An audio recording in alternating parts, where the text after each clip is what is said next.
1531 December 9 തന്റെ ഗ്രാമത്തിൽ നിന്ന് മെക്സിക്കോ പട്ടണത്തിലേക്ക് വിശുദ്ധ കുർബാനയിൽ പങ്കെടുക്കുവാൻ പോയിക്കൊണ്ടിരുന്ന ജുവാൻ ഡിയാഗോയ്ക്ക് ടെപ്പിയാക് പ്രദേശത്ത് വെച്ച് പരിശുദ്ധ കന്യക പ്രത്യക്ഷപ്പെട്ടു. പക്ഷികളുടെ കളകൂജനത്തിന്റെ അകമ്പടിയോടെ ഏകദേശം 16 വയസ്സ് തോന്നിക്കുന്ന സുന്ദരിയായ യുവതിയുടെ രൂപത്തിൽ പ്രത്യക്ഷപ്പെട്ട അമ്മ പറഞ്ഞു, ഈ സ്ഥലത്ത് എന്റെ നാമത്തിൽ ഒരു ദേവാലയം പണിയണം. ആരെല്ലാം എന്റെ സഹായം തേടുന്നുവോ അവർക്ക് ഞാൻ സഹായിയായിരിക്കും. അത് പരിശുദ്ധ കന്യകയാണ് എന്ന് ജുവാന് മനസ്സിലായി. 1754 ബെനഡിക്ട് 14 മാർപ്പാപ്പ ഗാഡലൂപ്പയിൽ പ്രത്യക്ഷയായ ദിവ്യജനനിയെ ന്യൂ സ്പെയിനിന്റെ മധ്യസ്ഥയായും 1935 ജൂലൈ 16 പിയൂസ് 11 മാർപ്പാപ്പ ഫിലിപ്പീൻസിന്റെ സ്വർഗീയ മധ്യസ്ഥയായും പ്രഖ്യാപിച്ചു. 1935 11 പിയൂസ് മാർപ്പാപ്പ മെക്സിക്കോയുടെ രാജ്ഞിയായും മറിയത്തെ പ്രഖ്യാപിച്ചു. നമുക്ക് പ്രാർത്ഥിക്കാം.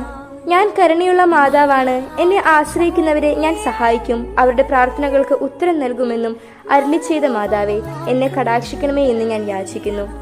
സുഗർജപം. എന്റെ അമ്മേ, എന്റെ ആശ്രയമേ, എന്നെ മുഴുവനും ഈശോയുടേതാക്കണമേ. ആമേൻ.